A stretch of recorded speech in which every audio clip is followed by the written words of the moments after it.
Hi, Vincent Hammer from ExoCAD here. So I wanted to show you a kind of an odd request that I have managed to fulfill for my friend Nik Tomident with the upcoming Galway partialCAD release. He'd requested, and he's the only one who's requested it, but he had requested that he would really like to be able to do a, um, a mold of the blockout. So as you guys know, should know that in the settings here, you can save the drafted refractory, which is basically the blockout and refractory, the drafted scan, right? And you can either save that as is or save that with the edited blockout, and it just creates a mesh for you. What Nick specifically wanted is he wanted also he wanted to make a mold out of it. Now there's workarounds, but now you can just do it all in one shot in partialCAD. And so there's two things to that. First is just creating an offset for the volume up to a specific height. And the other one is having some sort of way to put a little posts on it that hold it level. So the intention here is to pour a plaster mold of the blocked out jaw scan. All right, let's see how you would do that. So let's reload this. Okay, so we'll just apply,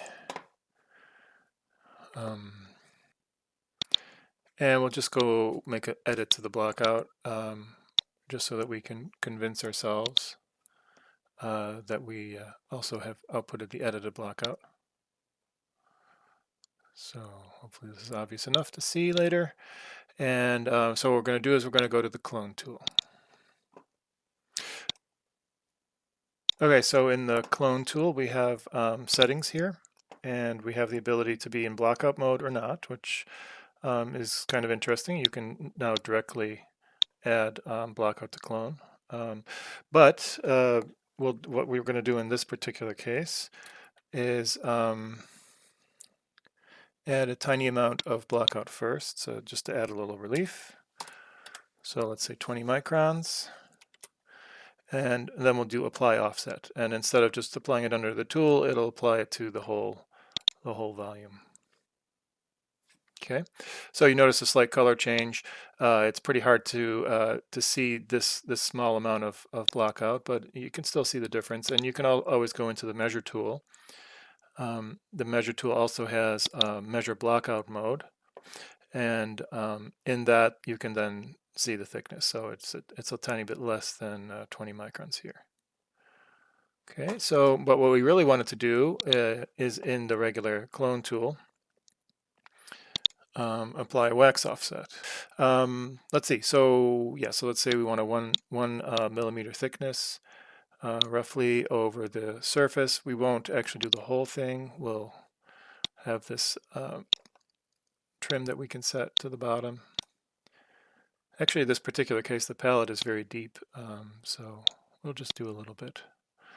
But in some cases, you may only want to do, a small area. There's lots of possible applications for this. I'm just showing the one that Nick had requested. Okay, so we'll do apply offset, and we should get our 1 millimeter of wax over the entire thing. Okay, there we have it. Of course, look at this in the smooth tool, hide blockout refractory, and that should show us what the inside looks like here. And can we see where we, yes, we can, I think, was it here? No, maybe not. It was, uh-oh.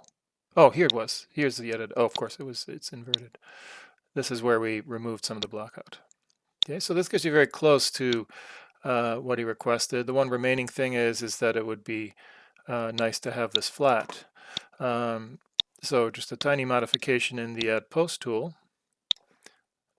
So if you go in the Add Post tool settings, you have this Extend the Top option, and that basically will fix all the posts. You won't actually be able to, you can edit their location, but you can't edit their length because they're all going to the top of the volume. So no matter where you put it, each one will go to the same height. And the obvious advantage of that is you can place a couple of them.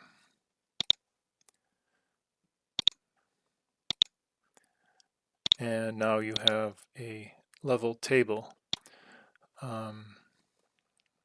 All right, so you can just put it flat and use that to pour your wax in. All right, so that gives you the result that I showed you at the end after you do a save for build. Okay, thanks. That's what I wanted to show you. Thanks, guys. Bye.